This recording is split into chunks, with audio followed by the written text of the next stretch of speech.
The three masked men cornered Victoria Sterling in the shadowy parking garage beneath Meridian Tower, their demands echoing off concrete walls as she clutched her designer purse with trembling hands. From across the dimly lit space, Robert Coop heard her terrified scream and didn't hesitate for a second. He dropped his janitor's cart and charged toward the attackers, armed with nothing but a mop handle and the fierce determination of a father who'd spent 6 years protecting his daughter from a world that seemed determined to knock them down.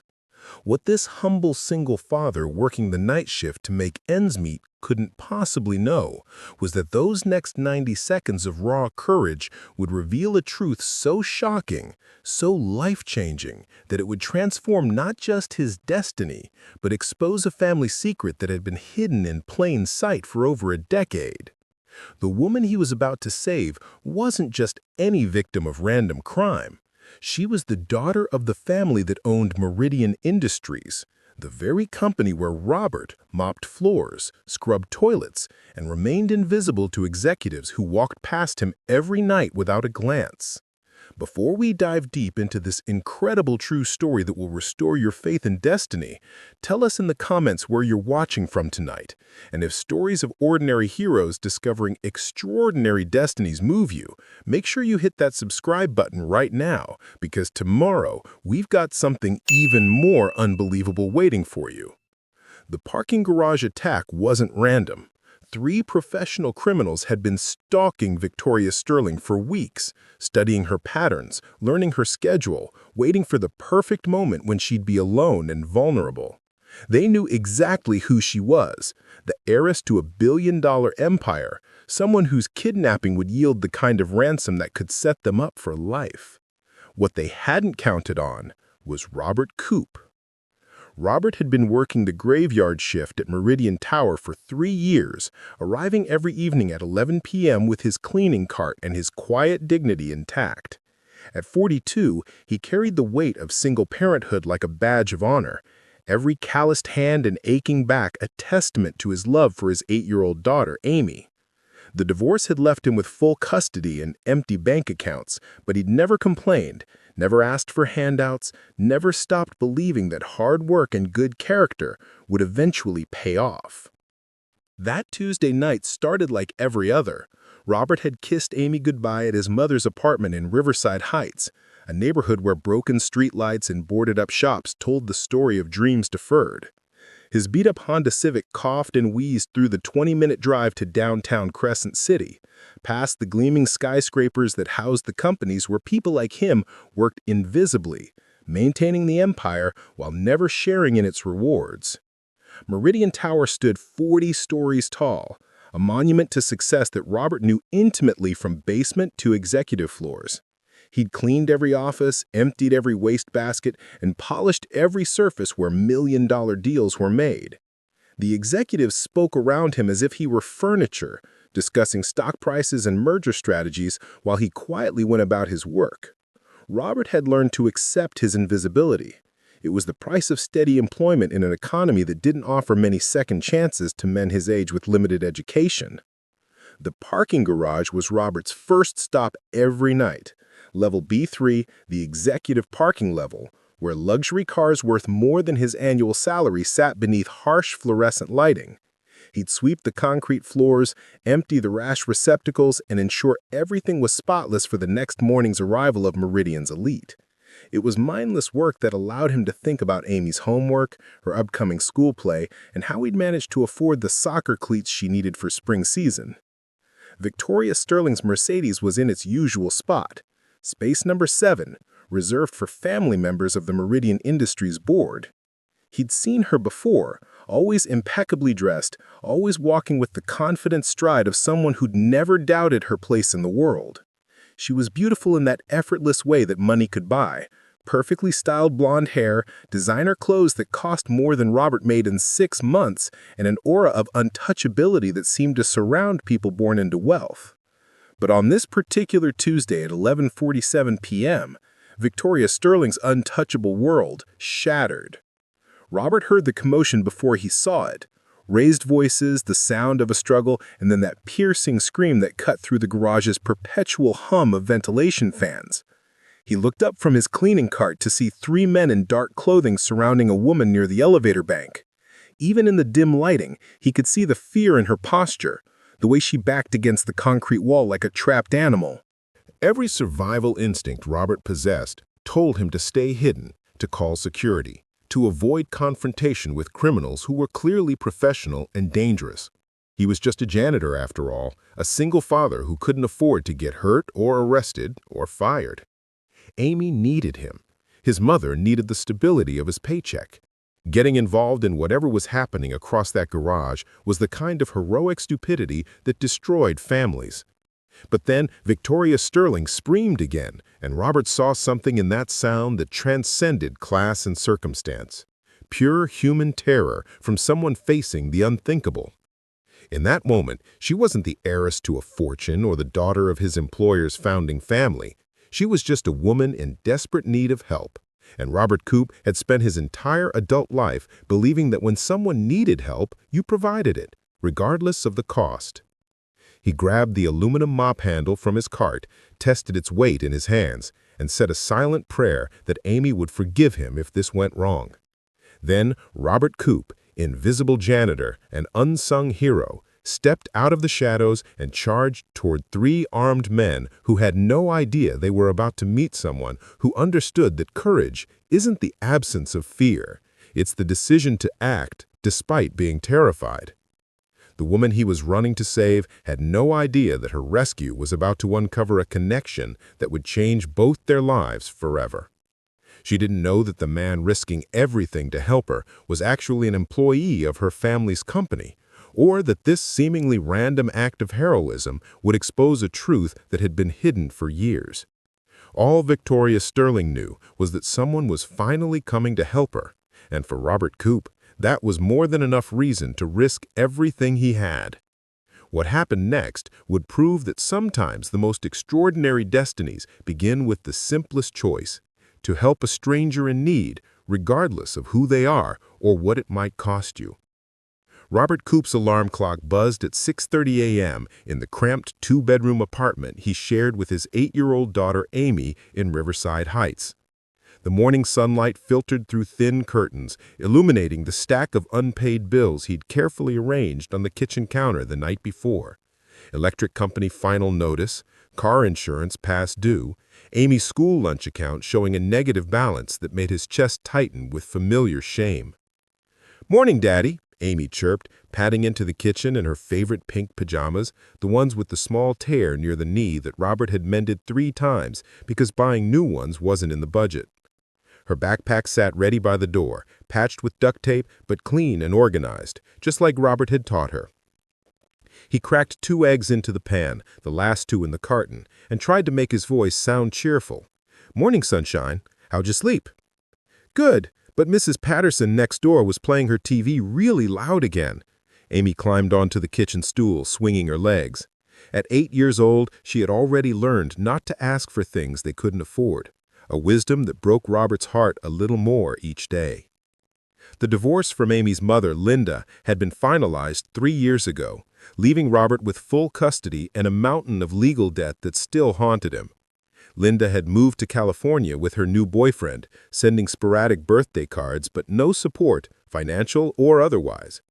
Robert had stopped expecting anything from her long ago, focusing instead on being both mother and father to the little girl who looked at him like he hung the moon. "Daddy, Trevor's mom is bringing cupcakes for his birthday today," Amy mentioned casually, but Robert caught the wistful note in her voice. When Amy's birthday had come around 2 months ago, he'd managed to scrape together enough for a grocery store cake and dollar store decorations, but he'd seen her watching other kids' elaborate celebrations with quiet longing. "That's nice, sweetheart." Robert flipped the eggs carefully, making sure not to break the yolks, Amy's favorite part. "What do you have planned for today besides cupcakes?" "Math test and then soccer tryouts after school." She paused, then added quietly, "Coach Williams said I need cleats that fit better. These ones are getting too small." Robert glanced at Amy's feet, noting how her current cleats pinched her toes. He'd bought them secondhand 6 months ago, But 8-year-olds grew fast. New cleats would cost at least $60, money he didn't have until his next paycheck, which wouldn't come for another week. "We'll figure something out, baby girl," he promised, sliding the eggs onto her plate alongside the last piece of bread he'd toasted. His mother, Ruth Coop, lived in the apartment complex next door and helped watch Amy during the evening hours when Robert worked his janitorial shift. At 71, Ruth survived on Social Security and part-time work at the local pharmacy, but she never complained about babysitting duties. "Family takes care of family," she'd say whenever Robert tried to apologize for the burden. After breakfast, Robert walked Amy to Riverside Elementary, a 15-minute trek through their neighborhood where half the storefronts stood empty and the playground equipment needed paint. But Amy's teacher, Mrs. Lopez, was dedicated and kind, and the school provided free breakfast and lunch, a blessing that kept Robert's grocery bills manageable. "Have a great day at school, okay? And good luck at tryouts." He hugged Amy tight, breathing in the scent of her strawberry shampoo, the one luxury he insisted on buying name brand because it made her smile. "I will, Daddy. See you tonight." Robert watched her run through the school gates, her patched backpack bouncing against her small frame, and felt the familiar mixture of pride and heartache that came with single parenthood. Amy was smart, kind, and resilient, everything he'd hoped she'd become despite their circumstances. But he wanted to give her so much more than secondhand cleats and grocery store birthday cakes. The drive to his day job took 25 minutes through Crescent City's morning traffic. While other parents dropped their kids off and headed to office buildings and corporate campuses, Robert navigated to Westside Community College, where he worked as a maintenance assistant from 8 a.m. to 4 p.m. The pay was modest but steady, and the benefits included health insurance that covered Amy's doctor visits. His supervisor, Joe Martinez, was a fair man who understood Robert's situation and never complained when he needed to leave early for Amy's school events. "You're one of the good ones, Coop. Reliable, hardworking, never causes drama. Wish I had 10 more like you." But even with day job wages, Robert couldn't make ends meet on 40 hours a week. That's why he'd taken the night shift at Meridian Tower 3 years ago, cleaning office buildings from 11 p.m. to 6 a.m., Monday through Friday. 7 days a week, 2 jobs, barely enough sleep, all so Amy could have stability and opportunities he'd never had. The afternoon pickup at Amy's school was always the highlight of his day. She'd run toward his beat-up Honda Civic with stories about her classes, her friends, her teachers. Today, she was practically bouncing with excitement. "Daddy, I made the soccer team! Coach Williams said I have natural talent!" Her face glowed with pride. "That's my girl." He scooped her up in a hug, spinning her around despite his tired muscles. "I knew you'd make it. You've been practicing so hard." But as they drove toward Mother's apartment, Amy's excitement dimmed slightly. "Coach said we have our first practice Thursday, and I really do need cleats that fit. These ones gave me a blister during tryouts." Robert glanced in the rearview mirror at his daughter's hopeful face and made a silent promise. Somehow, some way, Amy would have proper cleats for Thursday's practice, even if it meant skipping lunch for a week or selling something he couldn't afford to lose. At Ruth's apartment, Amy settled in with her homework while Robert prepared for another night at Meridian Tower. He'd shower, grab a quick dinner, kiss his daughter goodnight, and drive downtown to clean the offices of people who earned more in a day than he made in a month. "You look tired, son," Ruth observed as Robert gathered his work clothes. "When's the last time you took a day off?" "I'll rest when Amy's college is paid for," Robert replied with a weary smile. It was their ongoing conversation. Ruth worried about his health, Robert worried about Amy's future. As he prepared to leave for his night shift, Robert had no idea that this particular Tuesday night would be different from all the others. He didn't know that his routine cleaning rounds would place him in the right location at the exact moment when courage would be required. And he certainly couldn't imagine that the woman he was about to save would hold the key to changing everything he'd ever known about his own story. All Robert knew was that he had a job to do, bills to pay, and a little girl counting on him to make the impossible work. It was enough motivation to face another night of invisible labor in the shadow of other people's success, never suspecting that his own extraordinary moment was just hours away. Tuesday night at Meridian Tower started exactly like the previous 847 nights Robert had worked there. His Honda Civic wheezed into the employee parking section of the garage at 10:52 p.m., 8 minutes ahead of schedule, as always. The security guard, Frank Delacroix, waved from his booth without looking up at his newspaper, their nightly ritual of acknowledgement between two men who understood the value of steady, invisible work. Robert gathered his supplies from the trunk: commercial-grade cleaning solutions, microfiber cloths, replacement vacuum bags, and the thermos of coffee his mother had insisted on making despite his protests that he was perfectly capable of taking care of himself. The familiar weight of his key ring jingled against his hip as he made his way toward the service elevator, each step echoing in the cavernous underground space. The executive parking level, B3, was Robert's first stop every night. This was where the real money parked, vehicles worth more than most people's houses, each one occupying a numbered space that corresponded to the corporate hierarchy above. Space 1 was belonging to Harrison Sterling, founder and CEO of Meridian Industries. Space 2 was reserved for his son, Jonathan Sterling, the company's chief operations officer. Spaces 3 through 10 housed the remaining board members and their families, a collection of luxury sedans, sports cars, and SUVs that Robert knew by sight but never dared touch. Tonight felt different somehow, though Robert couldn't pinpoint exactly why. Maybe it was the unusual number of cars still present at nearly 11 p.m. Typically, only 2 or 3 executives worked this late. Or perhaps it was the subtle tension he'd noticed in the building over the past few weeks, the hushed conversations that stopped when he entered a room, the increased security presence that Frank had mentioned during their brief exchanges. Robert began his routine methodically, the way he approached everything in his life.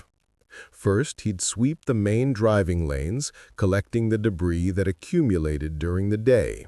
Cigarette butts, coffee cup lids, the occasional business card dropped by someone rushing to an important meeting.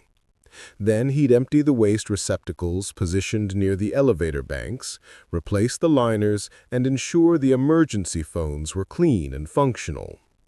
The work was mindless enough that his thoughts wandered to Amy's soccer practice scheduled for Thursday. He'd managed to find a sporting goods store that offered payment plans, and with his next paycheck, he could put $20 down on a pair of cleats that would actually fit her growing feet.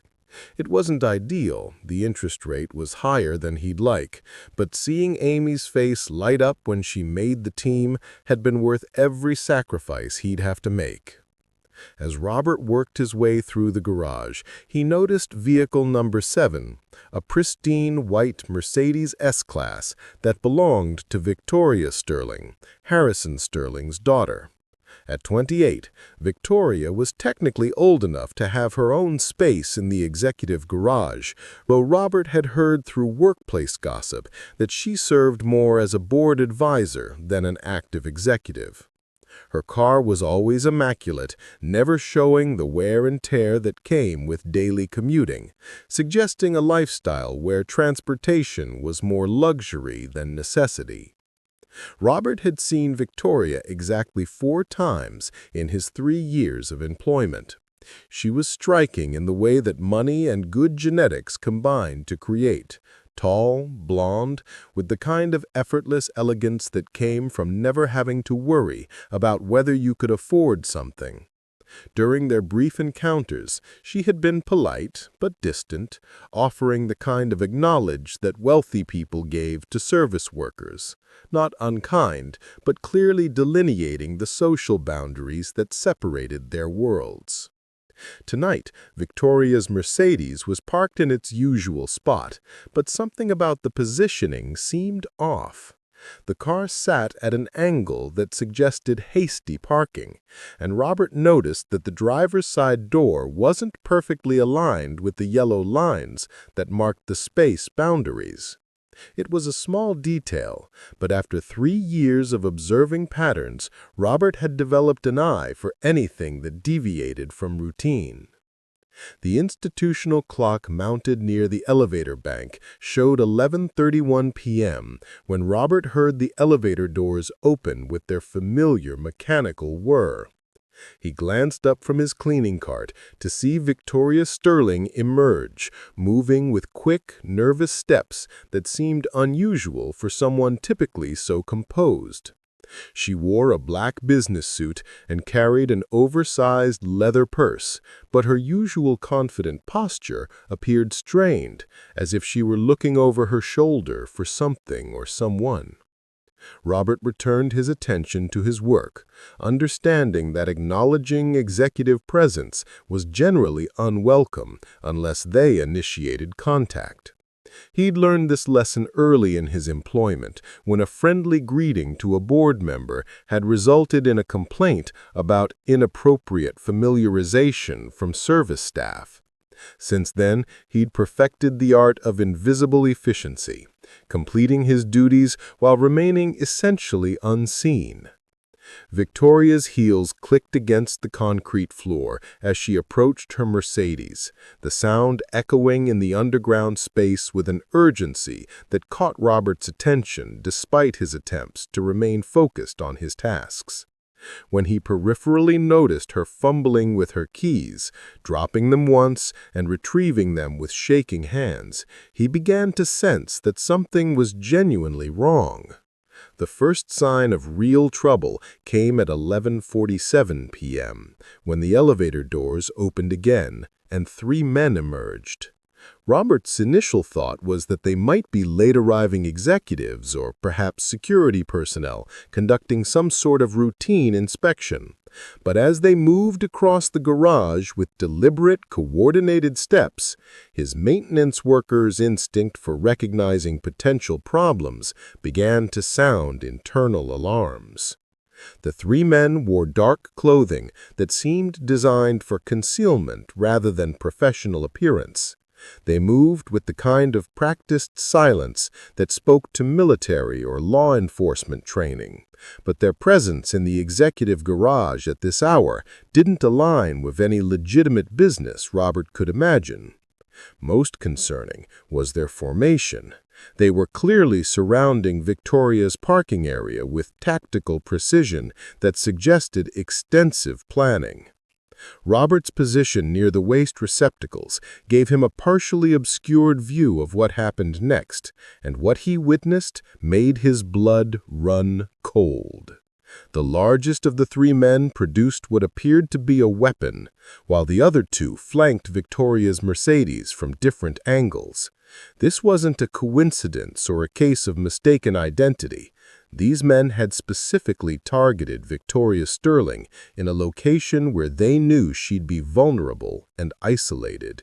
Victoria's scream cut through the garage like a knife, high-pitched and filled with the kind of terror that no amount of money or social status could protect against. The sound hit Robert like a physical blow, triggering every protective instinct he'd developed during 8 years of single fatherhood. This wasn't just any woman in danger. This was someone's daughter, someone who deserved to go home safely to her family, regardless of the circumstances that had put her in harm's way. Robert's mind raced through his limited options with mathematical precision. He could retreat to the service elevator and call for help, but by the time security arrived, Victoria could be seriously injured or worse. He could attempt to trigger one of the emergency alarms positioned throughout the garage, but the sound might panic the attackers into immediate violence. The only option that guaranteed Victoria's immediate safety was direct intervention, despite the obvious dangers that choice entailed. The attackers were clearly professionals who had planned this assault carefully, studying Victoria's patterns and choosing a location where escape would be difficult for their victim and interruption would be unlikely. They had weapons, training, and numerical superiority. Robert had janitorial supplies, a maintenance worker's knowledge of the building's layout, and the desperate courage of a man who understood that some situations demanded action regardless of the personal cost. As Robert watched the three men close in on Victoria, he thought about Amy sleeping safely at her grandmother's apartment, trusting that her father would come home in the morning to make breakfast and help her get ready for school. He thought about his promise to buy her soccer cleats, about the parent-teacher conference scheduled for next week, about all the small moments that made up the life he'd built for his daughter through pure determination and love. Then he thought about another father somewhere in the city who might be sleeping peacefully, unaware that his daughter was facing the worst moment of her life in a concrete garage beneath the building where he'd built his empire. That father deserved the chance to see his daughter again, just as Amy deserved to have her father come home safe. Robert Coop had spent 3 years perfecting the art of invisibility, blending into the background while more important people conducted more important business. But sometimes, he realized, being invisible meant you were in the perfect position to do something that visible people couldn't. Sometimes the most ordinary person in the room was exactly who extraordinary circumstances called for. He reached for the aluminum mop handle in his cart, tested its weight in his hands, and stepped out of the shadows to face 3 armed men who had no idea they were about to encounter someone who believed that courage wasn't about being unafraid. It was about being terrified and choosing to act anyway.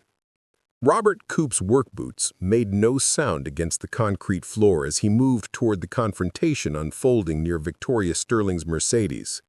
23 years of manual labor had taught him how to move efficiently without drawing attention, a skill that now served him in ways he'd never imagined.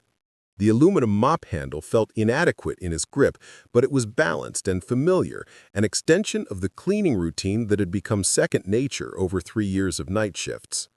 The largest of the 3 attackers stood directly in front of Victoria, his voice low and menacing as he made demands Robert couldn't quite hear from his position 40 feet away.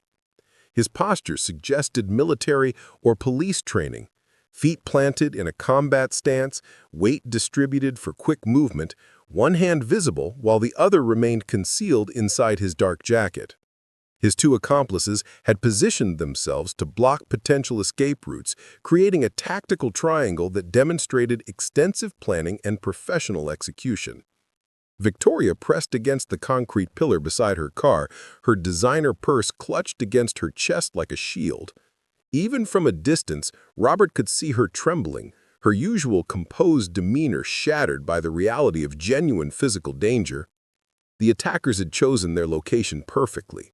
B3 was isolated from the main garage levels, the security cameras in this section had blind spots they'd obviously studied, and the late hour ensured minimal chance of interruption. Robert's mind cataloged the tactical situation with a methodical approach he applied to all problems. 3 armed men, coordinated and experienced. 1 terrified victim with no apparent self-defense training. Multiple escape routes blocked. His own advantages were limited but not non-existent. He knew the garage layout intimately, including emergency systems and alternate exits the attackers might not have considered. More importantly, they had no reason to expect interference from a maintenance worker who should have been invisible. The element of surprise would last exactly as long as it took them to notice his approach. After that, Robert would be facing trained criminals with nothing but cleaning equipment and the desperate courage of a father who understood that some situations demanded action regardless of personal safety. The odds were overwhelmingly against him, but Amy had taught him that sometimes the most important battles were the ones you couldn't afford to lose. Moving with deliberate stealth, Robert closed the distance to 30 feet before the second attacker noticed his approach. The man's head snapped toward Robert's position, his hand moving toward something concealed beneath his jacket. In that instant, Robert realized that hesitation would be fatal for both himself and Victoria. There was no time for strategy or careful planning, only the raw instinct to act before the situation escalated beyond any possibility of positive outcome. "Hey!" Robert shouted, abandoning stealth in favor of aggressive momentum. "Get away from her!" The sound of his voice echoed through the garage like a gunshot, causing all 3 attackers to pivot toward this unexpected interruption. Robert saw surprise flicker across their faces. They had planned for security guards, police response, even armed resistance from their victim, but not intervention from someone who appeared to be exactly what he was, a working-class maintenance employee with everything to lose and no logical reason to get involved. The largest attacker recovered first, his hand emerging from his jacket to reveal a compact pistol that looked professional and well-maintained. "Walk away, old man," he commanded, his voice carrying the flat authority of someone accustomed to being obeyed. "This doesn't concern you."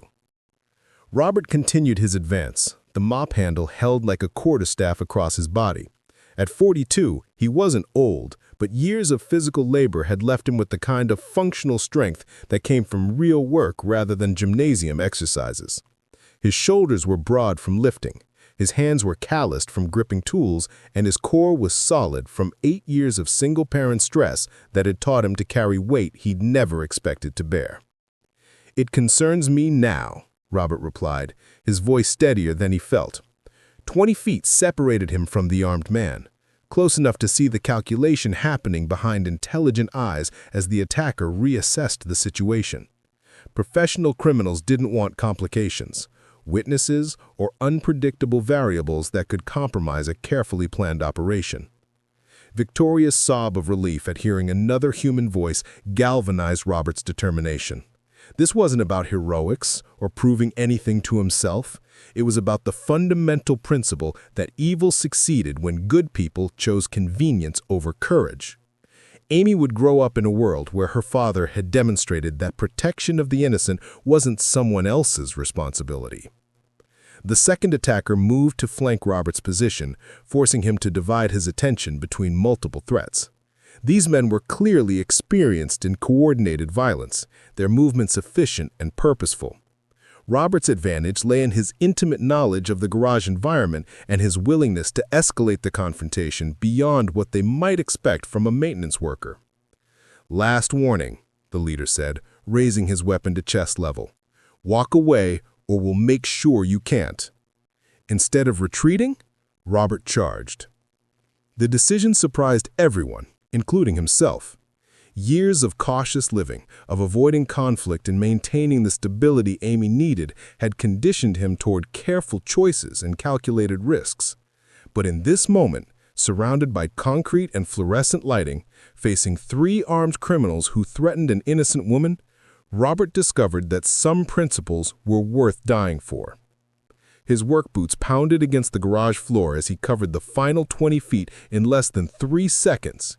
The aluminum mop handle became a weapon as he swung it in a wide arc toward the gunman's extended arm, using momentum and leverage to compensate for his disadvantage in numbers and equipment. The impact sent the pistol skittering across the concrete, the metallic clatter echoing through the space like applause. The second attacker reached Robert as he followed through on his swing, tackling him around the waist and driving both men toward the ground. Robert twisted during the fall, using his familiarity with physical labor to maintain his balance while his opponent struggled to control their shared momentum. They hit the concrete hard, the impact driving air from Robert's lungs and sending sharp pain through his ribs. Rolling away from his attacker, Robert scrambled toward the fallen weapon, his fingers closing around the grip just as the third man reached him. A work boot connected with Robert's shoulder, spinning him away from the gun and sending bolts of pain down his arm. But the impact also propelled him toward Victoria's position, where he could position himself between her and the remaining threats. "Run!" Robert shouted to Victoria, who had remained frozen against the concrete pillar. "Get to the elevator! Call security!" The largest attacker, no longer armed but still dangerous, approached with the measured confidence of someone trained in hand-to-hand combat. His partners flanked from both sides, creating a situation where Robert's protective positioning would quickly become a tactical disadvantage. But Victoria was moving now, her heels clicking rapidly toward the elevator bank, each step increasing her distance from immediate danger. Robert stood with his back to the concrete pillar, the recovered pistol held in hands that remembered military training from his brief army service 20 years earlier. His opponents recognized the change in his posture, the way his stance shifted from desperate improvisation to something more practiced and dangerous. The largest man raised his hands slightly, his expression shifting from predatory confidence to careful calculation. "You know how to use that," the man observed, his tone carrying new respect for the maintenance worker who had disrupted their operation. "Army engineers, 2 tours overseas," Robert replied, his breath coming in sharp bursts but his hands steady on the weapon. "I know how to use it, and I know why I won't." The elevator doors opened with their familiar mechanical sound, and Victoria's voice carried across the garage. "Security's coming! Police are on their way!" The 3 attackers exchanged glances that communicated volumes about their professional assessment of a situation that had deteriorated beyond acceptable risk levels. Professional criminals understood when an operation had been compromised beyond recovery, when the smart play was strategic retreat rather than escalated violence that would only increase law enforcement attention and potential consequences. "This isn't over," the leader said, but his tone suggested it actually was. They moved toward the stairwell access with the same coordinated efficiency they displayed during their approach, disappearing into the building's vertical circulation system like shadows dissolving at sunrise. Robert maintained his defensive position until their footsteps faded completely, only then allowing himself to lower the weapon and acknowledge the full-body trembling that followed his adrenaline crash. Victoria Sterling stood beside the elevator, her phone pressed to her ear as she provided location details to what sounded like both building security and police dispatch. Her business suit was wrinkled, her perfect hair disheveled, but she was alive and unharmed. When she finished her calls and looked across the garage at Robert, her expression held something he'd never seen from any Meridian Industries executive: genuine gratitude mixed with something that might have been awe. "You saved my life," she said simply, her voice carrying the weight of absolute truth. Robert set the pistol on the ground and kicked it away, his hands raised to show non-threatening intent when security and police arrived. Just did what anyone should do, though they both knew that wasn't true. In a world where most people chose personal safety over strangers' welfare, Robert Coop had chosen differently. What neither of them knew was that this moment of courage would unlock secrets that had been hidden for years, connections that would transform both their lives in ways that neither wealth nor hard work could have accomplished alone. 4 days after the parking garage incident, Robert Coop was trying to pretend his life had returned to normal. The police interviews were finished, the incident reports filed, and Meridian Tower's security had been quietly upgraded with additional cameras and personnel. Frank Delacroix had shaken Robert's hand with genuine respect, calling him a hero, but Robert deflected the praise with the same uncomfortable modesty he'd shown the investigating officers. Thursday afternoon found Robert at Westside Community College, replacing fluorescent bulbs in the library's reading room while students studied for midterm exams. His supervisor, Joe Martinez, had given him permission to leave early for Amy's first soccer practice, a small consideration that meant everything to a single father juggling 2 jobs and parental responsibilities. The payment plan for Amy's cleats had been approved that morning, requiring a $20 down payment that would stretch Robert's budget for the next 2 weeks. But seeing Amy's excitement about making the team made every sacrifice worthwhile. She'd practiced her footwork in their apartment's narrow hallway, dribbling a worn soccer ball between furniture while chattering about team strategies and upcoming games. At 2:47 p.m., Robert's personal cell phone buzzed with an unfamiliar number. He normally ignored unknown calls during work hours, but something compelled him to answer. "Is this Robert Coop?" The voice was female, professionally modulated, with the kind of polished diction that suggested expensive education and corporate training. "Yes, who's asking?" "Mr. Coop, my name is Catherine Walsh. I represent the Sterling family. We'd very much like to meet with you to express our gratitude for Tuesday evening's intervention." Robert nearly dropped his phone. In the 4 days since the parking garage confrontation, he had wondered about Victoria Sterling's well-being, but had no expectation of further contact. Their worlds operated in separate orbits. She was the daughter of Meridian Industries founder, while he was night shift maintenance staff, whose name probably didn't appear on any executive directory. "That's not necessary," Robert replied, uncomfortable with the formal tone. "Mr. Coop, with respect, What you did was far beyond what most people would attempt. The Sterling family would consider it a personal favor if you'd allow us to thank you properly. Would Saturday morning be convenient? Perhaps 10 a.m.? Robert thought about his weekend schedule. Laundry, grocery shopping, Amy's soccer practice, and catching up on sleep between his day and night jobs. But something in Catherine Walsh's voice suggested this wasn't really a request. I suppose that would work. Where did you have in mind? Would your home address be acceptable? We can come to you. The suggestion caught Robert off guard. Wealthy people didn't typically visit Riverside Heights, especially not the kind of people who could afford personal representatives and formal gratitude meetings. His two-bedroom apartment, with its patched furniture and outdated appliances, seemed like an unlikely venue for entertaining members of Crescent City's elite. You don't need to do that. I can meet you somewhere downtown if it's easier. Mr. Coop, the Sterling family insists. Saturday at 10 a.m. We'll see you then. The call ended before Robert could protest further, leaving him staring at his phone with a mixture of curiosity and apprehension. Amy would be at soccer practice Saturday morning, which meant whatever this meeting entailed would happen without his daughter present, probably for the best, given that he had no idea what to expect from people whose lives operated on a completely different economic scale. Saturday morning arrived with October's crisp autumn air and the kind of bright sunshine that made even Riverside Heights look almost picturesque. Robert had spent Friday evening cleaning their apartment with the same thoroughness he applied to Meridian Tower's executive offices, though he suspected the Sterling family's definition of cleanliness probably exceeded anything his discount cleaning supplies could achieve.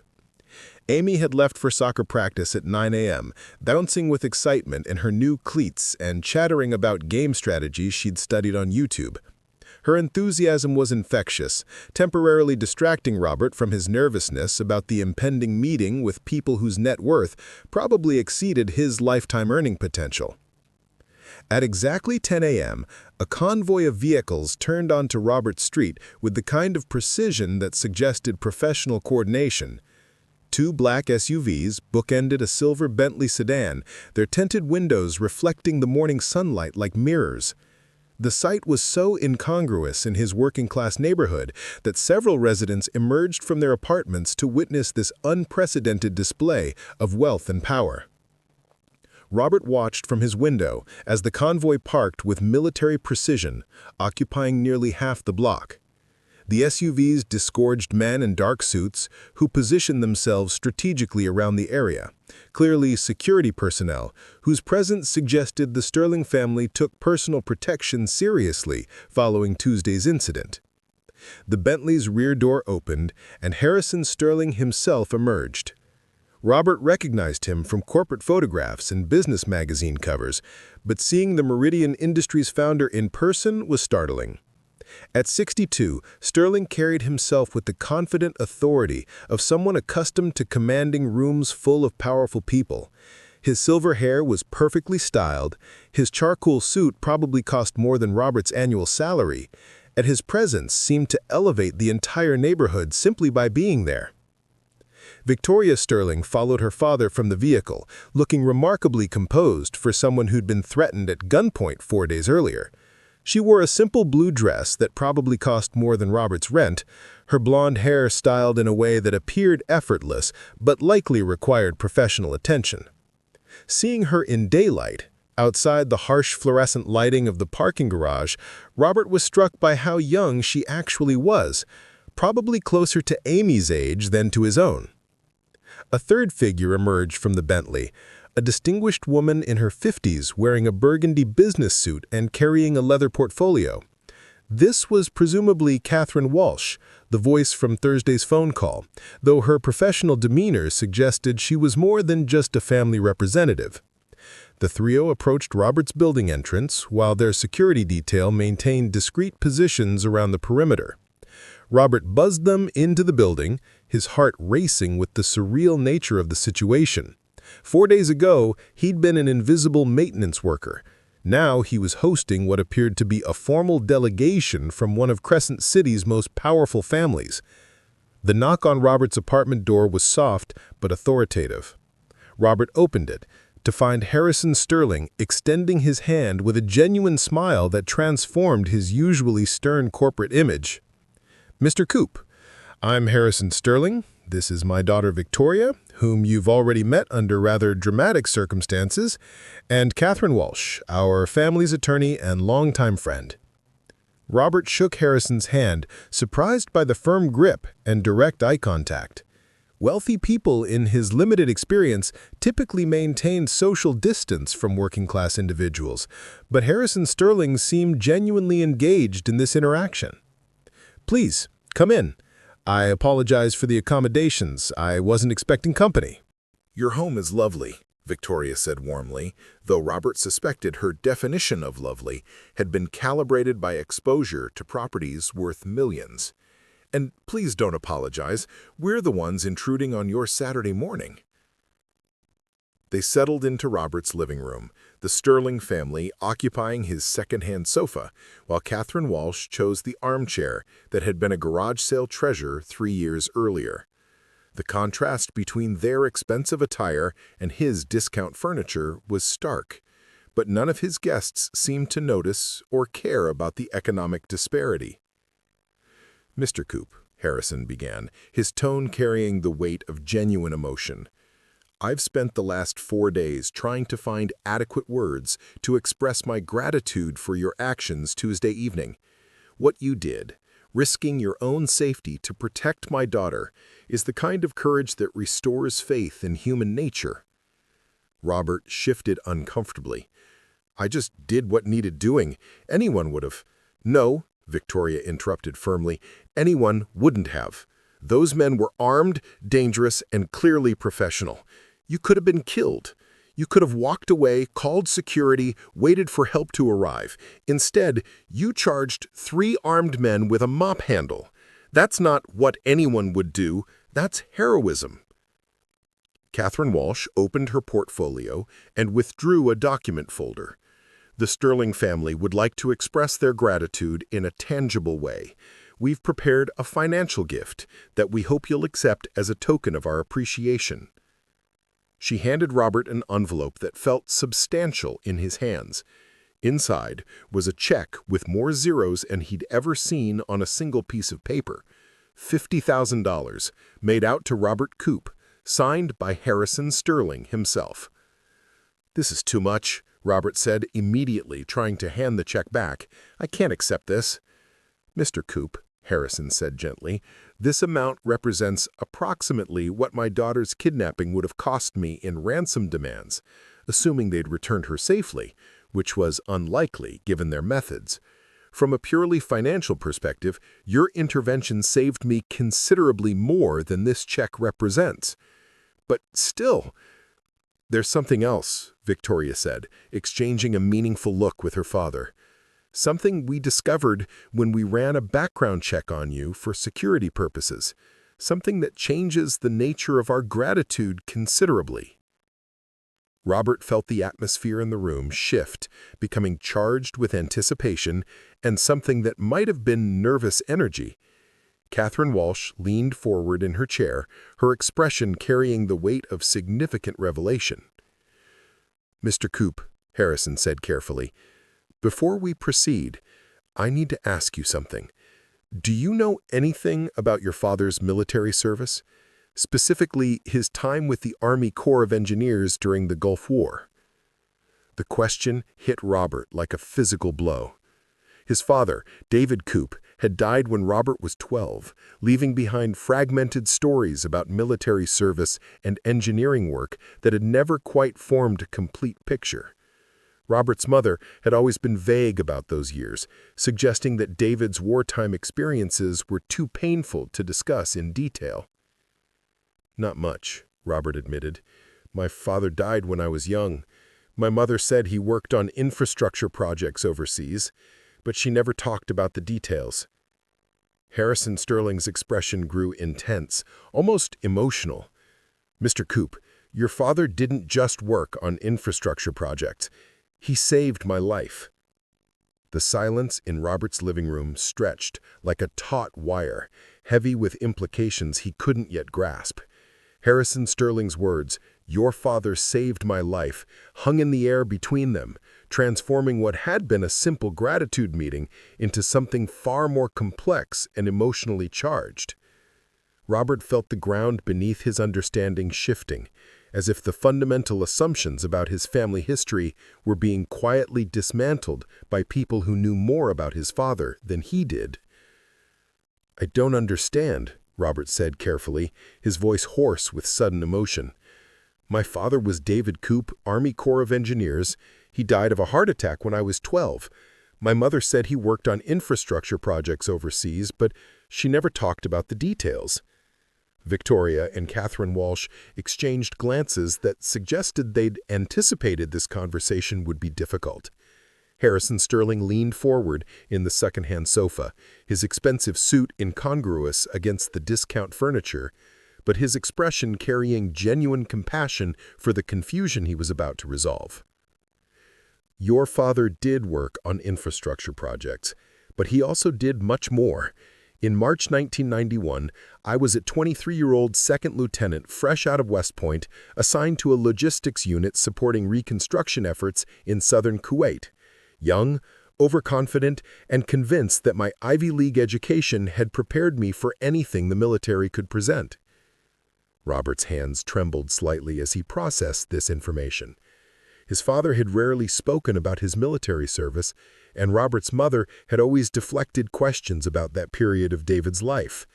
The few stories Robert remembered were vague references to building projects and helping local communities, never anything involving combat or life-threatening situations. "There was an incident," Harrison continued, his voice taking on the distant quality of someone accessing painful memories. "Our convoy was returning from a supply run to a small village about 50 kilometers south of Kuwait City. The area had been cleared of Iraqi forces months earlier, but landmines were still a constant threat.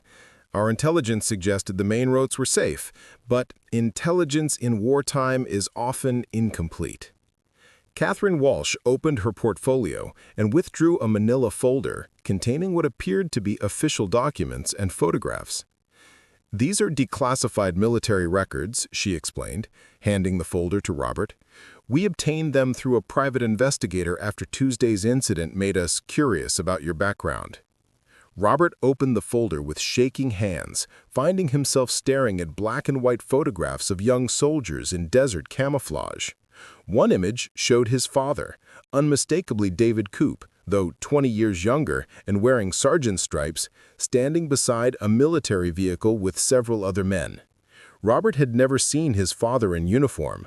No military photographs had survived in his family's modest collection of personal effects.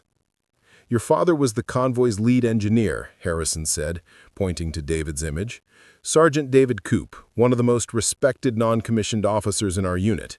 He had an instinct for dangerous situations that seemed almost supernatural, could spot potential problems that escaped the attention of officers with twice his formal training." Robert studied his father's face in the photograph, trying to reconcile this confident young soldier with the quiet man who had worked construction jobs throughout Robert's childhood. David Coop had been a devoted father and husband, but always seemed to carry some invisible weight that Robert had never understood. Looking at this military photograph, Robert began to suspect that weight had been earned in ways his 12-year-old self couldn't have comprehended. "The incident happened on March 15th, Harrison said. "Our convoy of 6 vehicles was traveling on what should have been a secure route. I was riding in the third truck, reviewing logistics reports and feeling completely safe. Your father was in the lead vehicle, but something about the road conditions made him suspicious. He ordered the convoy to stop about 2 miles from our destination." Victoria leaned forward, her expression intent as she watched Robert process this information about his father's wartime service. "Tell him about the inspection," she urged her father quietly. "Your father got out of his vehicle and walked the road on foot, examined the asphalt surface, checked the shoulder conditions, even tested the ground density with tools from his engineering kit. The rest of us thought he was being overcautious. The area had been cleared by EOD teams weeks earlier, But David Coop had learned to trust his instincts, and his instincts were screaming that something was wrong. Robert found another photograph in the folder, this one showing the aftermath of what appeared to be a significant explosion. A crater approximately 10 feet wide had obliterated a section of asphalt road surrounded by debris and scorched earth. Military vehicles were positioned around the perimeter, their occupants examining the damage. "Pressure-activated anti-tank mine," Harrison explained, his voice growing quiet.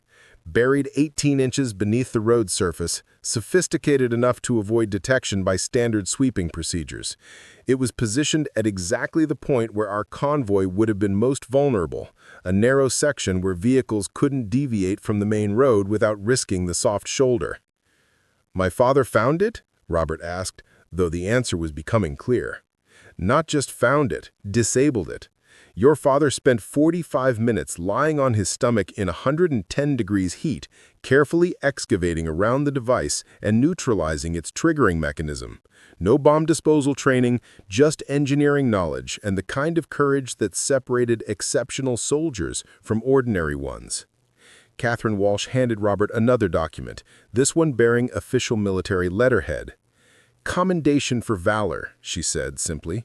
"Your father received the Bronze Star for his actions that day. The citation specifically mentions that Sergeant David Coop's initiative and technical expertise prevented multiple casualties among coalition personnel." Robert read the commendation with growing amazement, recognizing his father's name and service number, but struggling to reconcile this heroic narrative with the quiet construction worker who had raised him. David Coop had never mentioned military decorations or life-saving interventions.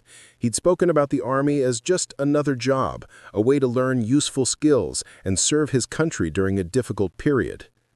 "There's more," Harrison said gently. "The mine your father discovered wasn't an isolated incident. His suspicions about that particular road were part of a larger pattern he'd noticed, subtle signs that suggested coordinated placement of explosive devices along supply routes. His reports led to a comprehensive sweep that uncovered 17 additional mines over a 3-week period." 17? Robert's voice was barely a whisper. 17 mines that could have killed dozens of soldiers if your father hadn't been paying attention to details that escaped everyone else's notice. The convoy he saved that day included 32 personnel, mostly young enlisted men who were somebody's sons, brothers, husbands. I was one of them. Victoria reached across the coffee table and touched Robert's hand gently. "Your father's actions that day didn't just save lives. They shaped the trajectory of everyone in that convoy. My father came home from Kuwait determined to build something meaningful with the second chance your father had given him. Meridian Industries exists because David Coop noticed something wrong with a road in the desert 33 years ago." Robert stared at the military documents spread across his coffee table, trying to process the magnitude of what he was learning. His father, the quiet man who had helped him with homework and taught him how to throw a baseball, had been a decorated war hero whose actions had saved dozens of lives and indirectly influenced the creation of a billion-dollar company? "Why didn't he tell me?" Robert asked, though he suspected he already knew the answer. David Coop had been a humble man who viewed military service as duty rather than glory, who had returned from war determined to build a quiet life focused on family rather than past achievements. "Your father was a professional soldier," Harrison replied. "He did his job, saved lives, and came home to build a family. In his mind, that was what mattered. Not recognition or publicity, just the knowledge that he'd served with honor when his country needed him." Catherine Walsh gathered the documents carefully. "There's something else, Mr. Coop. When Harrison learned that you were David Coop's son, he asked us to investigate your family's circumstances following your father's death. We discovered that your mother struggled financially after losing your father's income, that you'd worked multiple jobs throughout high school to help support the household. Mom did her best," Robert said defensively, though he wondered where this conversation was leading. "Of course she did. but the Sterling family has always believed that we owe a debt to your father that was never properly repaid. David Coop's actions saved Harrison's life, which made possible everything the Sterling family has built over the past 3 decades. We spent years trying to locate your father's family, hoping to find a way to honor his memory and express our gratitude. Harrison stood and walked to Robert's window, looking out at the modest neighborhood where his life had intersected so dramatically with the Coop family legacy. When Victoria told me that her rescuer was named Robert Coop, I knew immediately that destiny had brought us together. The son of the man who saved my life had now saved my daughter's life. Some connections transcend coincidence. Robert felt tears threatening as the full weight of these revelations settled in his mind. His father, the quiet man who had helped him with homework and taught him how to throw a baseball, had been a decorated war hero whose actions had saved dozens of lives and indirectly influenced the creation of a billion-dollar company? "The $50,000, Robert said slowly. "That's not just for Tuesday night, is it?" "It's a down payment," Robert replied, turning back from the window with an expression that combined gratitude, determination, and something that might have been destiny fulfilled. "Mr. Coop, the Sterling family owes your family a debt that compound interest has been accumulating for over 30 decades. It's time we started paying it back." Catherine Walsh reached into her leather portfolio one final time, withdrawing a folder significantly thicker than the military document she'd shared earlier. The weight of it seemed to carry more than just paper. It held the gravity of revelations that would fundamentally alter Robert's understanding of his place in the world. Harrison Sterling returned to the sofa, his expression shifting from reflective gratitude to something approaching nervous anticipation. "Mr. Coop," Catherine began, her attorney's voice taking on the formal tone reserved for life-changing legal matters, "what we're about to share with you will require some context about Meridian Industries' corporate structure and your family's connection to it." Robert felt his pulse quicken. The morning had already delivered more surprises than he could process. Learning his father was a decorated war hero, discovering the Sterling family's 3-decade debt to his family, accepting a check worth more than his annual salary. Whatever came next seemed likely to exceed even those revelations in scope and impact.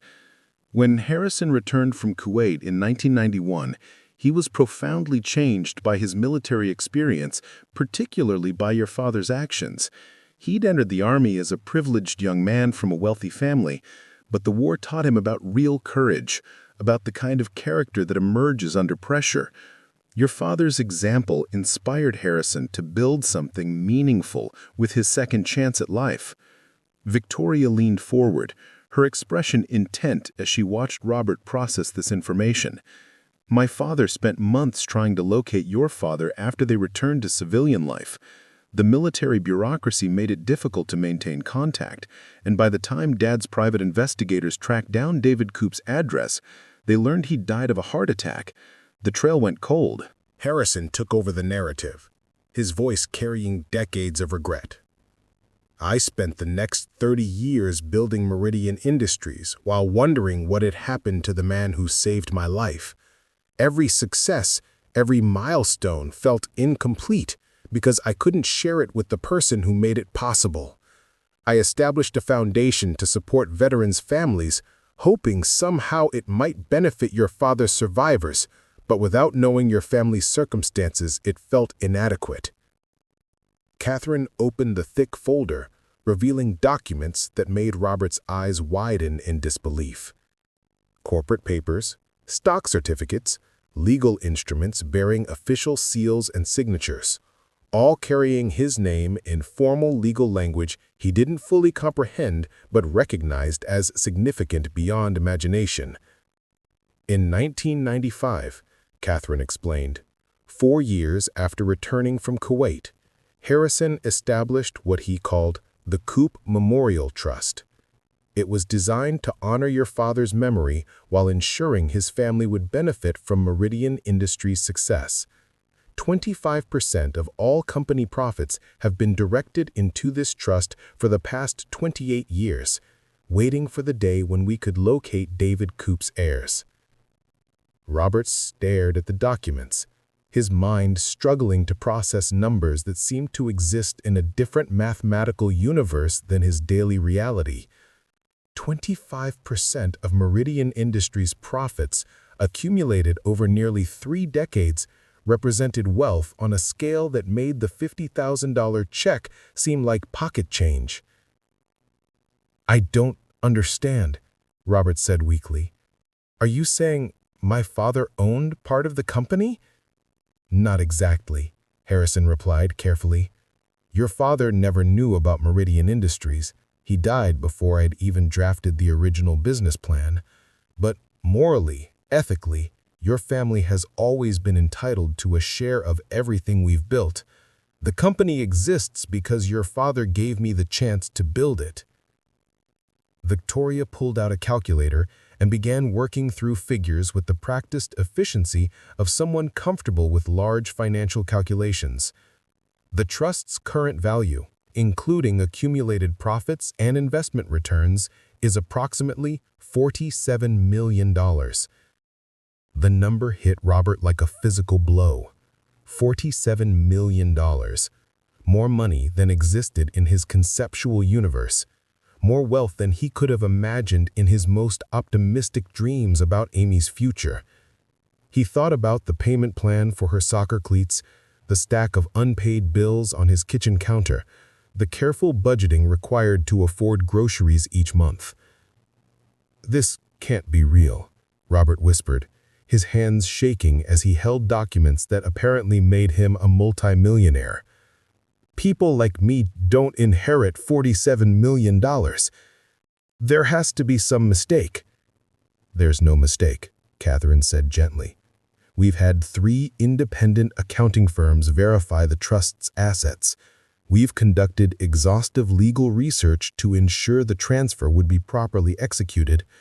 We've been preparing for this moment for years, hoping someday to find David Coop's heirs." Harrison stood and walked to Robert's window again, looking out at the modest neighborhood that represented the life Robert had built through pure determination and hard work. "Your father saved my life in Kuwait, but you saved my daughter in that parking garage. Some people might call it coincidence, but I believe it's destiny completing a circle that began 33 years ago." Robert tried to stand but found his legs unsteady. The implications of this revelation were cascading through his consciousness like dominoes falling in sequence. No more night shifts at Meridian Tower. No more juggling 2 jobs to make rent. No more choosing between Amy's needs and basic necessities. No more invisible labor while dreaming of opportunities he could never afford to pursue.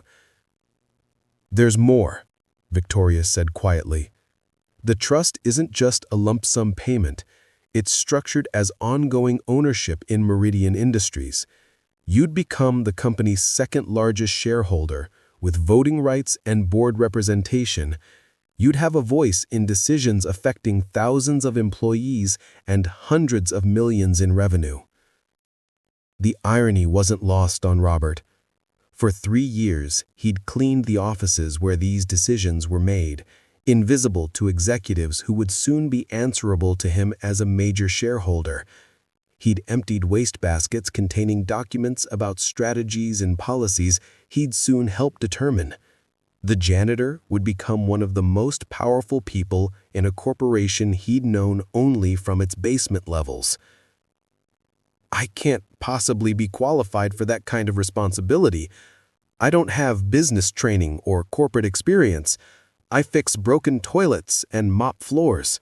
"Your father wasn't trained for bomb disposal either," Harrison replied. "But when lives were at stake, he found a way to do what needed to be done. Leadership isn't about credentials, it's about character. You proved your character Tuesday night when you charged 3 armed men to protect someone you didn't know." Catherine began organizing the documents into neat stacks, each representing different aspects of Robert's transformation from maintenance worker to major corporate shareholder. We've prepared a comprehensive orientation program. Financial advisors, legal counselors, business consultants, whatever you need to understand your new responsibilities and opportunities. Robert thought about Amy, currently at soccer practice with her new cleats, unaware that her father had just become wealthy enough to ensure she'd never lack for anything again. College tuition, graduate school, travel opportunities, the kind of advantages he dreamed of providing but never imagined he could afford. "What about my jobs?" Robert asked, his practical nature asserting itself despite the surreal circumstances. "I have responsibilities, people counting on me." "You'll never need to work another day in your life if you choose not to," Victoria said. "But if you want to continue working, you could do it because you find it meaningful rather than because you need the paycheck. The trust generates enough passive income to support a very comfortable lifestyle without touching the principal." Robert walked to the family photograph on his end table, a picture of himself, Amy, and his mother taken at Amy's 8th birthday party 2 months earlier. They looked happy despite their modest circumstances, bound together by love and determination to support each other through whatever challenges life presented. "My mother," Robert said suddenly, "she struggled so much after Dad died. Worked 2 jobs, sometimes 3, just to keep us afloat. She deserves to know that Dad's sacrifice meant something, that his courage created something lasting and valuable." "The trust includes provisions for your mother's care and comfort," Catherine assured him. "Health care, housing, whatever she needs for the rest of her life. David Coop's family will never want for anything again." Harrison returned from the window with an expression that combined satisfaction with something approaching spiritual fulfillment. "For 33 years, I've carried the weight of unpaid debt to the man who saved my life. I built a successful company, raised a family, contributed to my community, but always felt incomplete because I couldn't properly honor David Coop's sacrifice. And now?" Robert asked. "Now I can rest knowing that debt has been repaid.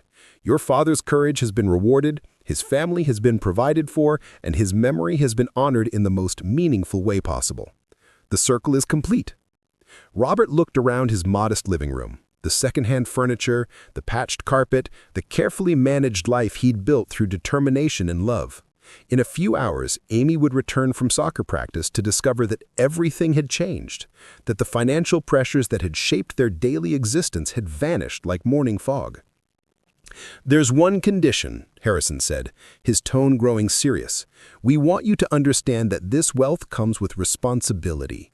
Your father used his capabilities to save lives.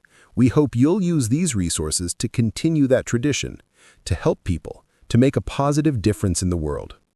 Robert nodded, thinking about the maintenance workers at Meridian Tower who remained invisible to executives, the single parents in his neighborhood who struggled with the same challenges he'd faced, and the countless people whose lives could be improved by someone with resources and the will to use them meaningfully. "When do I tell Amy?" Robert asked, the question carrying the weight of knowing that his daughter's entire future had just been rewritten in ways she couldn't possibly imagine. "Whenever you're ready," Victoria replied. "But I suspect an 8-year-old girl is going to handle this news much better than her father is." Robert laughed despite himself, recognizing the truth in that observation. Amy had always been resilient, adaptable, quick to see possibilities rather than problems. She would probably view this transformation as the beginning of an adventure rather than the overwhelming responsibility it felt to him. The documents spread across his coffee table represented more than wealth. They were proof that courage echoes across generations and that sacrifice creates ripples extending far beyond the original act of heroism. David Coop's split-second decision to investigate a suspicious road in Kuwait had culminated in his son's financial security and his granddaughter's unlimited future. After the Sterling family departed in their convoy of luxury vehicles, Robert sat alone in his living room, surrounded by documents that had transformed him from a maintenance worker into one of Crescent City's wealthiest individuals. The silence felt oppressive, broken only by the ticking of the wall clock that had belonged to his father, a simple timepiece that now seemed to mock the magnitude of change that had occurred in a single morning. The $47 million trust sat before him in neat legal folders, but Robert couldn't bring himself to open them again. The numbers felt abstract, disconnected from his reality of calculating whether he could afford name-brand cereal or generic. He'd spent 8 years carefully budgeting every expense, teaching Amy the value of money through necessity rather than choice. Now suddenly, financial limitations had become irrelevant in ways he couldn't psychologically process. Robert's hand shook as he reached for his phone to call his mother. Ruth Coop deserved to know that her late husband's military service had been recognized in such an extraordinary way, that the financial struggles she'd endured as a young widow had led to something beyond her wildest imagination. But how do you tell a 71-year-old woman living on Social Security that she's never needed to worry about money again? "Mom, it's Robert. Are you sitting down?" "What's wrong? Is Amy hurt? Did something happen at soccer practice?" "Nothing's wrong. Actually, something incredible has happened. Remember how I told you about the incident at work Tuesday night when I helped that woman who's being attacked?" "Of course. I'm proud of you for helping, but I've been worried sick about you getting involved with dangerous people. You have Amy to think about." Robert closed his eyes, trying to find words for a conversation he'd never imagined having. "Mom, the woman I helped was Victoria Sterling. Her father owns Meridian Industries, the company where I work nights." "That's nice, dear. Did they give you some kind of reward?" "More than a reward, Mom. They gave me a check for $50,000 this morning, but that's not the important part. The important part is about Dad." The silence on the phone stretched long enough that Robert wondered if the call had dropped. When Ruth finally spoke, her voice carried a tremor he'd never heard before. "What about your father?" "Harrison Sterling was in Dad's unit in Kuwait. Dad saved his life during the war, stopped him from driving over a landmine. Mr. Sterling has been looking for our family for 30 years. David never told me about saving anyone's life. He said he just built roads and bridges." Robert spent the next 20 minutes explaining the military documents, the Bronze Star commendation his father had never mentioned, and the trust fund that had been accumulating wealth for decades. His mother wept quietly as he described the photographs of David Coop in uniform, the official recognition of heroism that had remained hidden in classified files. $47 million? Ruth whispered when Robert finished his explanation. "Are you certain this isn't some kind of mistake or scam?" "I had the same thought, but their lawyer showed me all the documentation. It's real, Mom. Dad's sacrifice has been repaid in ways we never could have imagined." After ending the call with promises to bring Amy over for dinner and more detailed explanations, Robert found himself facing a crisis of identity that went beyond financial transformation. For 8 years, his sense of self had been built around struggle, sacrifice, and the pride that came from providing for his family through honest work despite overwhelming obstacles. Suddenly, those obstacles had vanished, leaving him uncertain about who he was without them. The afternoon passed in a blur of anxiety and disbelief. Robert tried to resume normal activities, laundry, cleaning, preparing for Amy's return from soccer practice, but everything felt different now. The modest apartment that had been their sanctuary now seemed like a temporary stopping point before an unknown future. The careful budgeting that had defined their daily existence had become as obsolete as his night shift at Meridian Tower. When Amy burst through the front door at 3:30 p.m., her face glowing with excitement from soccer practice, Robert felt a surge of protective anxiety. How do you tell an 8-year-old that everything she's known about their life has fundamentally changed? How do you explain wealth on a scale she couldn't comprehend without overwhelming her with responsibility or changing her essential character? "Daddy, Coach Williams said I might make varsity next year if I keep improving, and Jenny's mom offered to carpool to away games so you won't have to miss work." Amy's enthusiasm was infectious. Her happiness derived from simple achievements and the consideration of teammates' families. "That's wonderful, sweetheart. How do the new cleats feel?" "Perfect. No more blisters, and I can run so much faster. Thank you for getting them, even though I know they were expensive." Robert's heart clenched at her gratitude for soccer cleats that cost $60, an amount that would soon represent less than a minute's interest on their trust fund. Amy had learned to appreciate small luxuries because larger ones had been impossible, developing character through limitation that unlimited wealth might undermine. Amy, come sit with me. I need to tell you about something that happened this morning. His daughter settled beside him on the sofa, her expression growing serious as she recognized the gravity in his tone.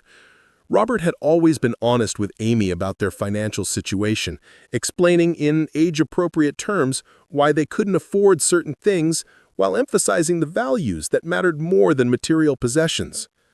Remember the woman I helped Tuesday night? The one who was being attacked in the parking garage?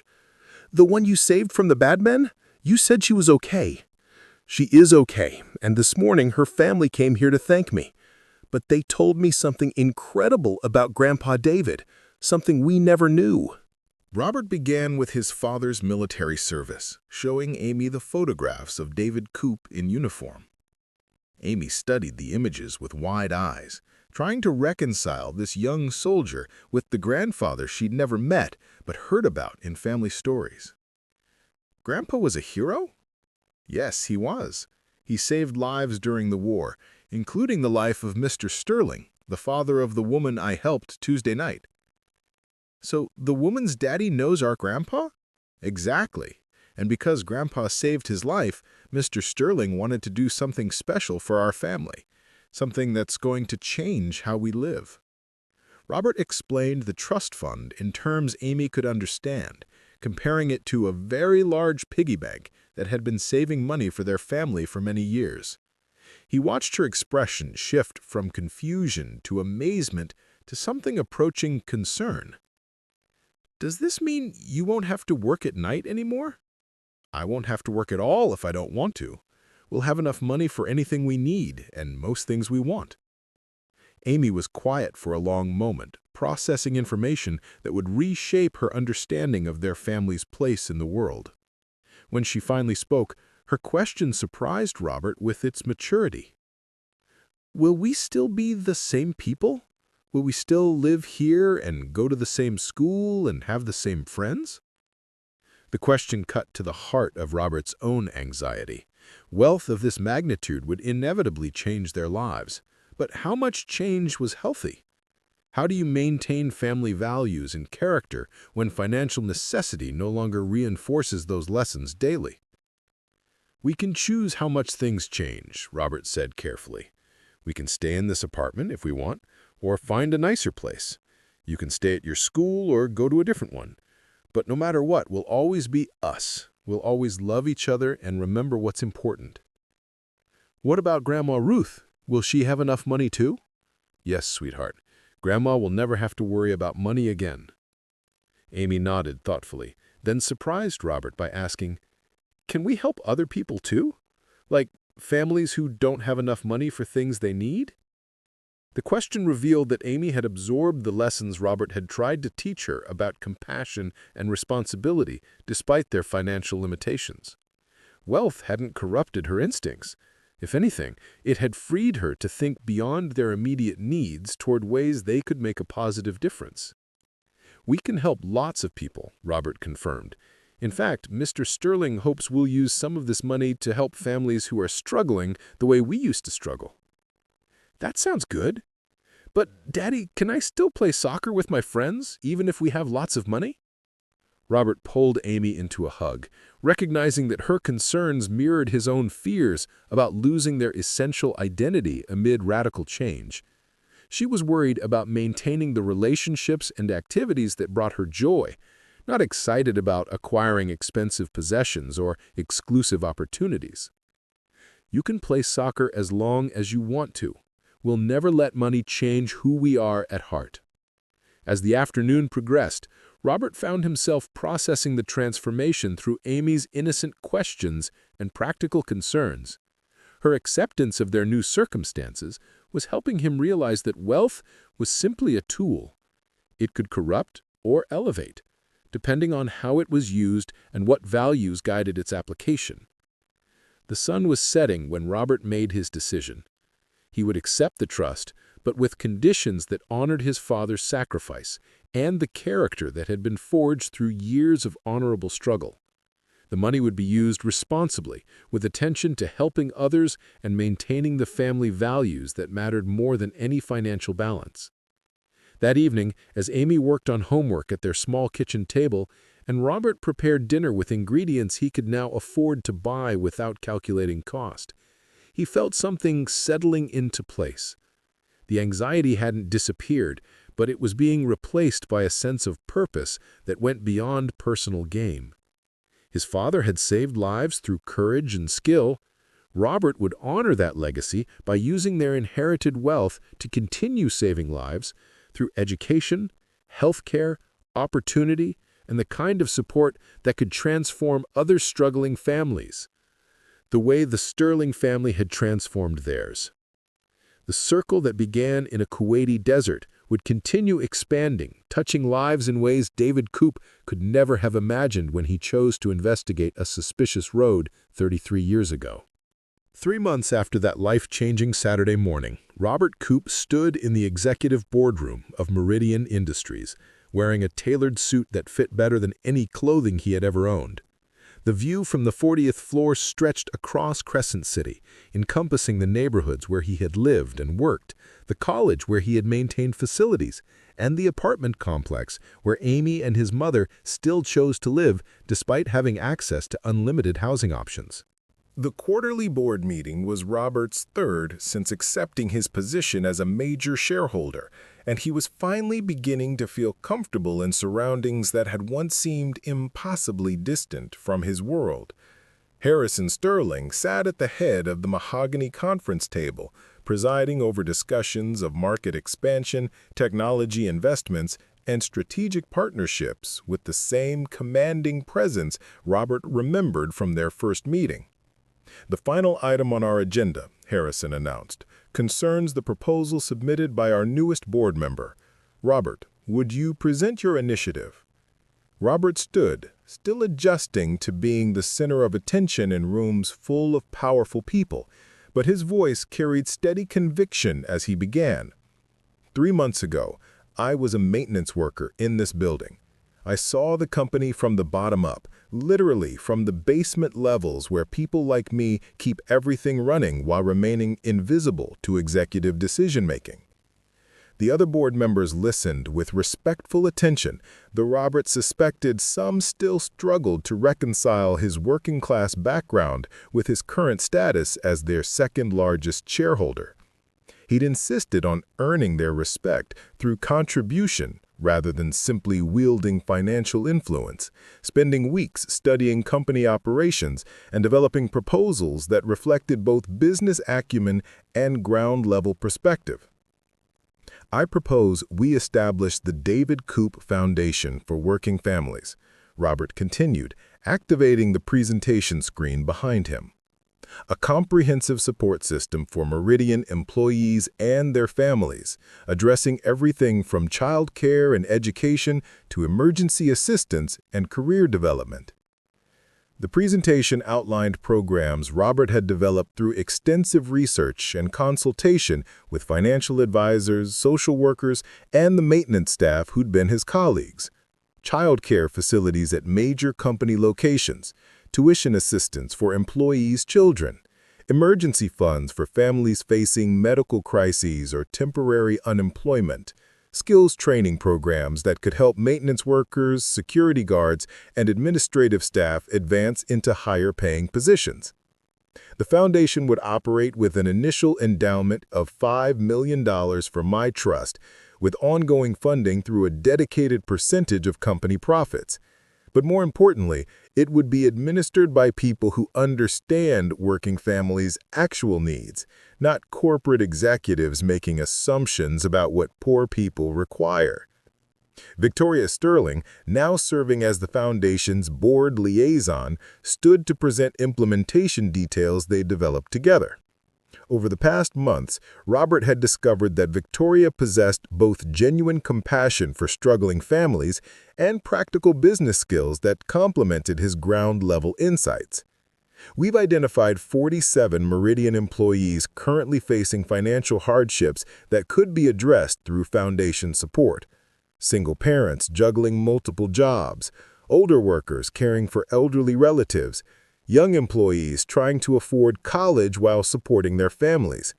The foundation could transform lives without creating dependency. Board member Charles Whitman raised his hand with the kind of skeptical question Robert had learned to expect. This sounds like charity rather than business strategy. How do we measure return on investment for feel-good programs that don't directly contribute to company profitability? Robert had anticipated this challenge, drawing on 3 months of intensive business education to frame his response in terms that resonated with profit-focused thinking. Employee retention saves money. Reduced turnover means lower recruitment and training costs. Workers who aren't stressed about childcare or medical bills are more productive and take fewer sick days. Companies with strong employee support programs attract better talent and enjoy superior public relations. Additionally, Harrison added with obvious pride in his presentation, this foundation positions Meridian as an industry leader in corporate social responsibility. That reputation advantage translates directly into competitive benefits when bidding for contracts and attracting investment capital. The vote was unanimous in favor, though Robert suspected Harrison's influence had helped secure some of the more reluctant approvals. After the meeting concluded, Robert found himself alone with Harrison in the executive suite, where he'd once cleaned offices while invisible executives discussed strategies and decisions. "Your father would be proud," Harrison said simply, settling into his leather chair with a satisfaction that seemed to encompass more than just successful board meetings. "David Coop saved my life so I could build this company, and now his son is using that legacy to save other lives in ways that honor his sacrifice." Robert walked to the floor-to-ceiling windows, looking down at the streets where people hurried between jobs and responsibilities, many of them carrying the same financial pressures he'd known intimately just months earlier. "Sometimes I feel guilty about how much our lives have changed. Amy has opportunities now that most kids could never imagine, but I worry about her losing touch with the values that struggle taught us."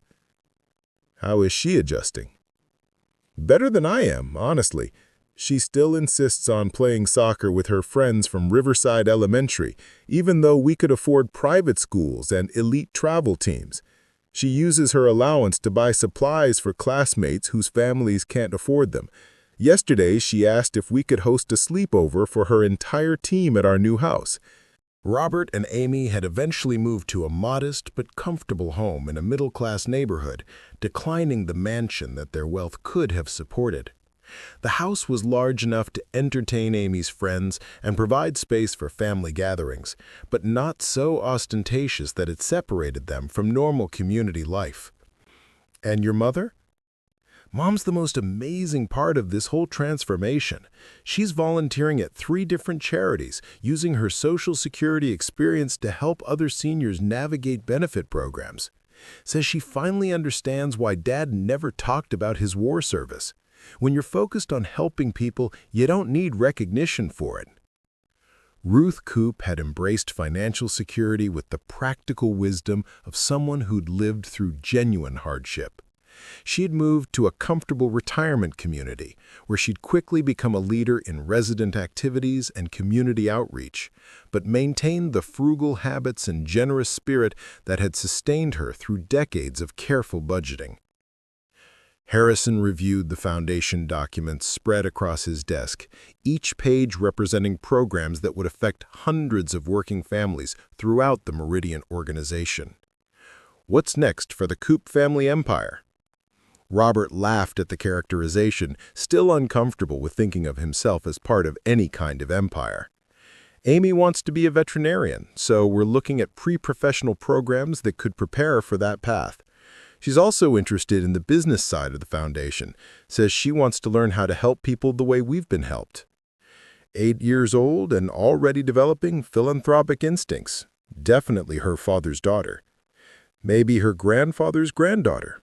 I think Dad would appreciate seeing his sacrifice create ripples that help people across generations." The afternoon sun cast long shadows across the executive suite as Robert prepared to leave for Amy's soccer game, maintaining the family priorities that had anchored him through months of overwhelming change.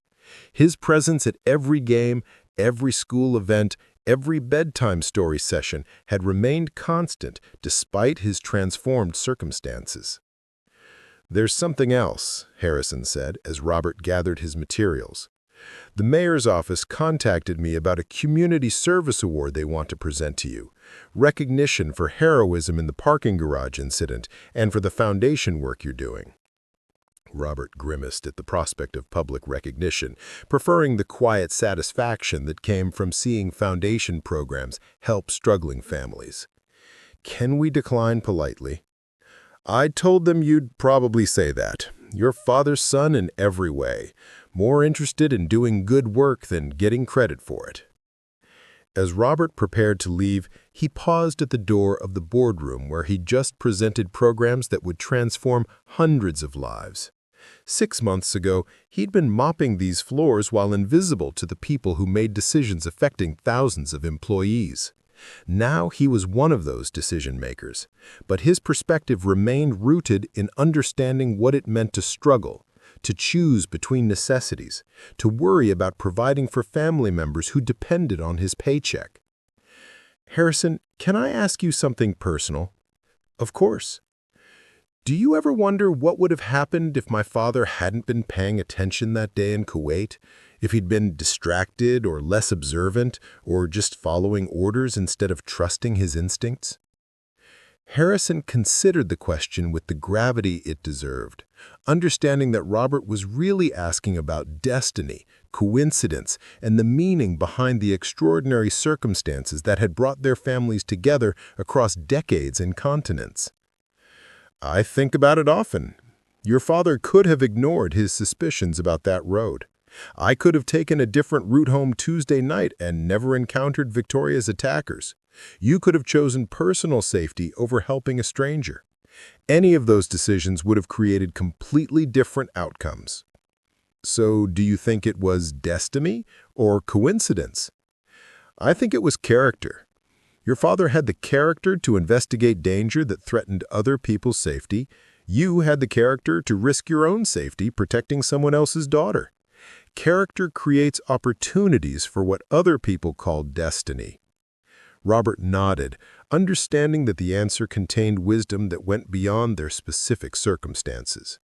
Character created the moments where courage mattered, where split-second decisions echoed across generations to create connections that transformed multiple lives. As he drove through Crescent City toward Amy's soccer field, Robert reflected on the journey that had brought him from invisible maintenance worker to corporate board member and philanthropic leader. The transformation had been overwhelming, but it had also revealed something important about the nature of real success. It wasn't measured in personal wealth accumulated, but in positive impact created for other people. His father had understood that principle when he chose to investigate a suspicious road in Kuwait. Robert was learning it as he used inherited wealth to create opportunities for struggling families. Amy was absorbing it through example, developing instincts towards service and compassion that would guide her own choices throughout her life. The circle that began with David Coop's courage continued expanding, touching lives in ways that honored his sacrifice while creating new possibilities for people who faced the same challenges the Coop family had overcome. Some stories, Robert realized, were never really finished. They just kept growing, generation after generation, as long as people chose character over comfort and service over self-interest. 1 year after that Tuesday night confrontation in Meridian Tower's parking garage, Robert Coop stood before a crowd of over 300 people gathered at the Crescent City Community Center for the first annual David Coop Memorial Awards ceremony. The event recognized ordinary citizens whose extraordinary acts of courage and compassion had made meaningful differences in their communities. Following the example of sacrifice and service that had defined both David Coop's military career and his son's transformation. Amy sat in the front row wearing a navy blue dress and the kind of confident smile that came from knowing she was loved and supported. At 9 years old, she had become the unofficial mascot of the David Coop Foundation, often accompanying Robert to site visits and program launches, asking questions that helped adults remember why their work mattered. Her presence grounded Robert during public speaking events that still felt foreign to someone who had spent most of his adult life trying to remain invisible. "Ladies and gentlemen," Robert began, his voice carrying across the auditorium to reach maintenance workers and executives, single parents and retirees, students and business leaders who had gathered to celebrate community heroism.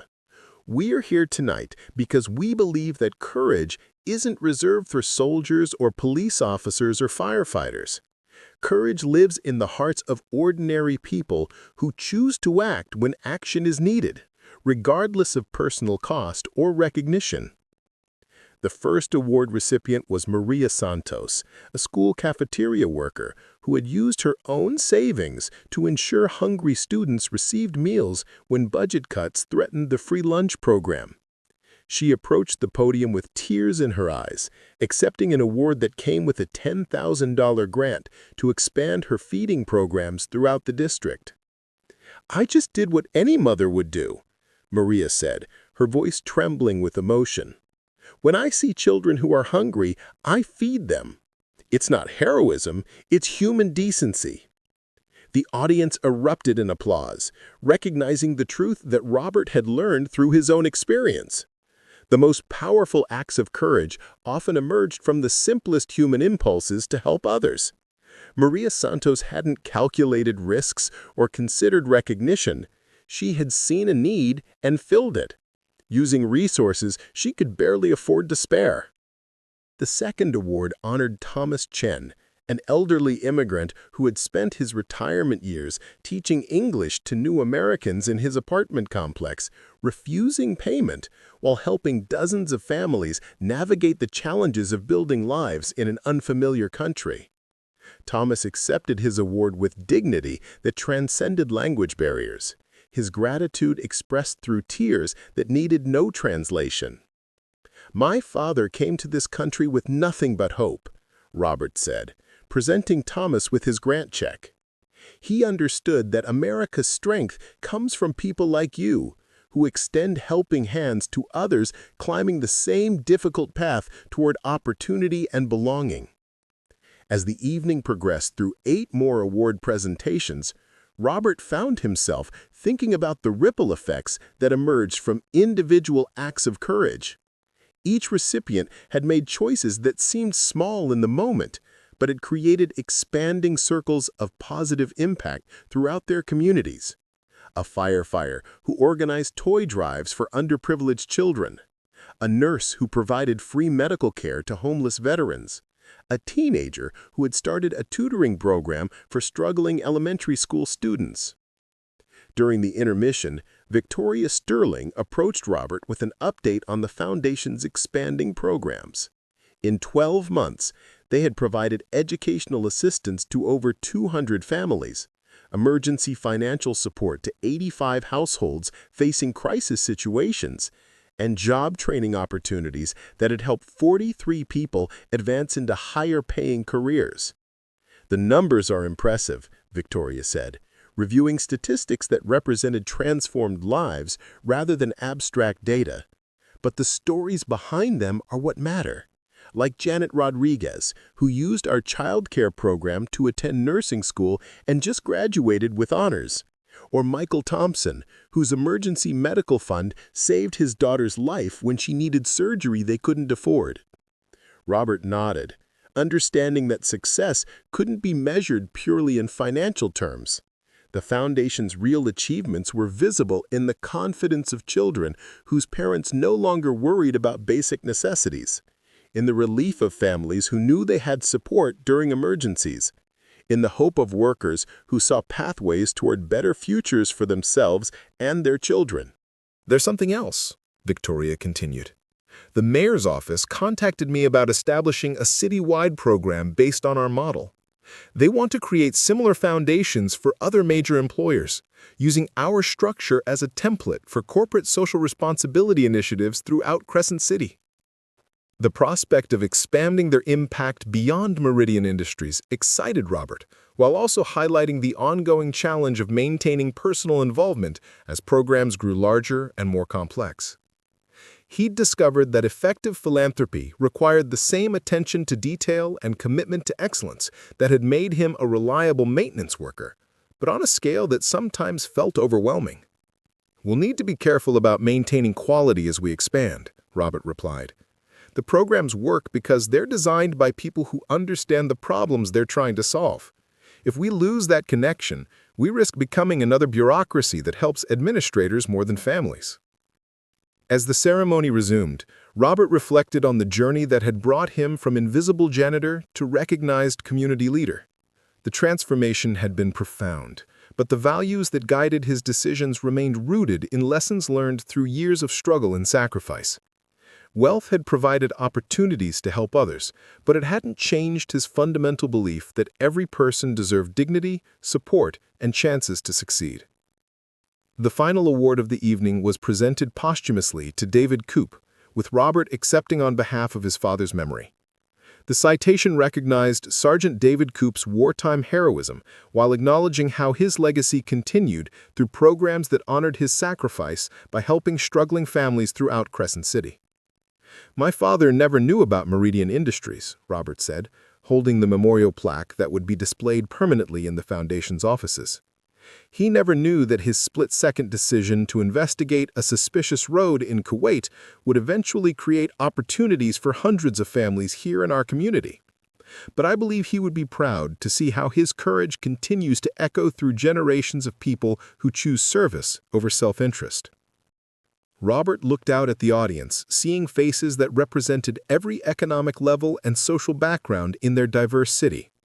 Maintenance workers sat beside corporate executives. Single parents shared rows with retired couples. Students mixed with business leaders, all united by recognition that heroism emerged from character rather than circumstances. The awards we've presented tonight celebrate specific acts of courage and compassion, but they also represent something larger about the community we're building together. Every person in this room has the capacity to make choices that echo across generations, to create ripples of positive impact that extend far beyond what we can see or measure. Amy stood and began applauding, her enthusiasm infectious as it spread throughout the auditorium. Robert smiled at his daughter, remembering the scared 8-year-old who had worried about maintaining friendships if their family became wealthy. She had not only maintained those relationships, but had learned to use her advantages to lift up others, organizing fundraisers at school and volunteering at community events with the same natural instinct towards service that had defined her grandfather's character.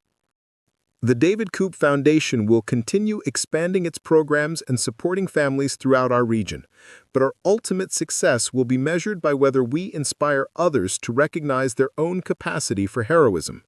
Because the truth is, extraordinary moments don't create heroes. They simply reveal the courage that was already there, waiting for the right situation to emerge. As the audience rose for a sustained ovation, Robert thought about the parking garage confrontation that had started this entire transformation. In those crucial 90 seconds, faced with armed criminals threatening an innocent woman, he made a choice that aligned with values his father had demonstrated decades earlier in a Kuwaiti desert. Neither man had acted seeking recognition or reward.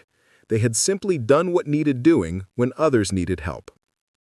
The evening concluded with reception conversations that reinforced Robert's understanding of community interconnectedness. Award recipients shared stories about other unrecognized heroes in their neighborhoods.